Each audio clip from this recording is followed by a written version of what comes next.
Hello everyone and welcome back to another episode of the Deloitte Women's Premier League show, and today we are joined by a Lion City Sailors player finally after a long time. I'm very excited to welcome Munirah Mohamad to the show.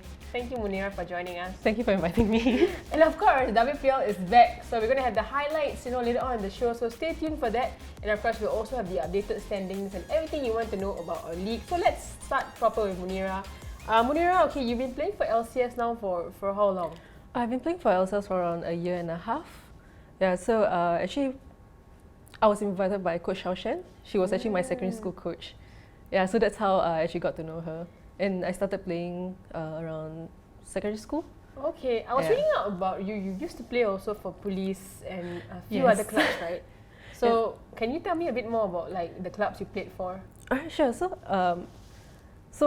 how I started out was my dad's a football coach. So he was actually the football coach for Police SA. Wow. So that's how I got introduced to clubs. So I started playing for Police SA for a year. Then I moved on to Arion and played another year there because Coach Xiao Shen. So I was like, okay, why don't I gain more exposure? So from then I went on to Home United. Which is now, of course, Lion City Sailors, right? Yes, yeah. So I'm sure that you must be feeling excited that the league is back. So, there was a long break before this. How did you I know Sailors has a lot of work that you guys do with the women's team. So how did they keep you busy during the off season? Oh, okay. So during the off season, many rigorous training. Like we had gym sessions. We also had a sports trainer to make sure that we are fit. Wow. Yeah. Besides that, we also had to do a lot of fitness training. So a lot of running. A lot of running. Oh, I was traumatized. On the Mata Road pitch, Yeah, so we had to run those suicide runs. Oh, we had to do that. What's a suicide run? It sounds scary, yeah. So basically, this is the whole field. Yes. So that it'll be segmented to 4 parts. Okay. So we have to run 1, 2, 3, and there'll be timings for it. There'll be timings, Yeah. Wow. So who's the one who did the best in the team? team? Best I would have to say Ernie. Ernie, her fitness is always Ernie, her fitness. Okay, I want to ask you, you were with, about Sailors, right? They're defending champions at the moment, right? So how different is it this year, you feel, compared to last year? Because you guys are defending your title, obviously, but there are new teams as well, right? Yeah, so the new teams, they are strong as well. Like, for example, Tampines Rovers. And you have Police SA, who is the previous WNL champions. Yes. Yeah, so from our previously, we also noticed that we have a lot to work on. So we've taken that into account. We actually train really hard. Like Coach Xiao Shen also introduced us new ways of trying to put the ball forward or a new way of defending. Yep. Yeah, so we are all putting that into the game, and we hope that you actually show. And your coach is also the coach of the year, right, last year in Yes. SPL. So we'll talk about her in a bit. I just want to ask you as well, interestingly, as you all know, this show is brought to you by Deloitte. And Munirah here as well is working for Deloitte. So can you share with me a bit about what you do here? Alright, so in Deloitte, I'm actually working in the forensics department. So I'm actually known as a digital forensic analyst over here. So what we do is we analyze financial crimes. Wow. So we actually collect evidence and we go through them. No, I find her job so cool. We had so many, different, I would say, occupations on this show, and she's the first one in forensic crime. And of course, I can't, go into that, but you should go check out her job. Hopefully, she gets to talk about it a bit more in future, Munirah. So I want to ask you as well, do you think the LCS is doing enough for women's football? Because they seem to be the team that, as I mentioned, investing in women's football, giving you guys allowance and everything. Are you happy with what they've done with the game so far? I think so far I would say I'm actually pretty grateful to LCS. Like LCS actually tried to expose us to a higher level of football. We actually we managed to play in the Singa Cup last year, where we actually got to play with international teams from Philippines, Indonesia, and I think Vietnam. Yeah, so for that, I'm actually quite grateful because not much clubs in Singapore actually have that exposure to international games. And from what do you learn from those international games? Like, obviously the quality is, very high playing against teams like Vietnam and. Oh, definitely. So, it's true that when we play with local teams, the level is very different. So when we play there, we will learn how we have to shift faster than usual, and we have to be on our feet, think faster, that kind of thing. Think faster on the feet. And also Vietnam, speaking of Vietnam, they actually also, I think one of their players visited the Sailors training ground recently, right? Yes. She also won gold at the SEA Games. I thought that was really cool that she visited the sailors training ground. Did you guys get to like hang out with her and train with her? No, so I wasn't actually informed that she would be Oh, coming. no. I think I didn't know whether it was a surprise visit, Yeah. but I think it was while I was at work, so I couldn't visit her. Okay. You know, I just want to talk about your coach Xuan for a while. Obviously, as I mentioned, she's the coach of the year, you know. And you followed her, right, through her career, which is Yes. very interesting. So what about Coach Xuan do you like?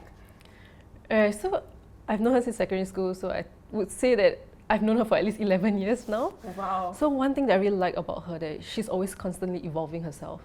So she would teach us, like one thing she would teach us actually new formations, like okay, how like in this certain situation, what other ways can you actually tackle it? And one thing that I like about her is she actually cares for the team on and off the pitch. So off the pitch, what would mean that she actually does her own research. So one example would be, she actually showed us that at different menstrual phase, we are actually there's a phase whereby we'll be at our weakest and we'll be more prone to injury. So during trainings, we could tell her if we are in the red zone. So that means we can't really focus on training. So she will actually allow us to sit aside, or we would still be involved in training, but just not heavily involved. Yeah, because I Yeah. was based on what you said, you know, FIFA actually had a workshop recently during AFC week, I think, and they actually had this workshop about the menstrual cycle of the women, right? So Yes. can you explain what is the red zone? So when is it when we're the weakest, or when we're very tired? So usually what kind of exercises do you guys do? Is it yoga or stretching? So when we're in the red zone, we just try to do our own stretches, and from the side, we try to understand what is going on in training so that we won't miss out so much. Because like I say, like she always introduce new formation, so you have to try to keep up as well. Oh wow! Yeah. So she always keep you guys on your toes, right? So I guess that makes her the coach of the year, you know, and hopefully this year as well she might win. But of course, there are also other great coaches in the WPL, and you know, I'm sure that you know we will hear from them soon. Okay, you know we have some highlights from this week. You know, of course, the Deloitte Women's Premier League is back, so let's have a look at it now.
have a look now at the results from the previous week.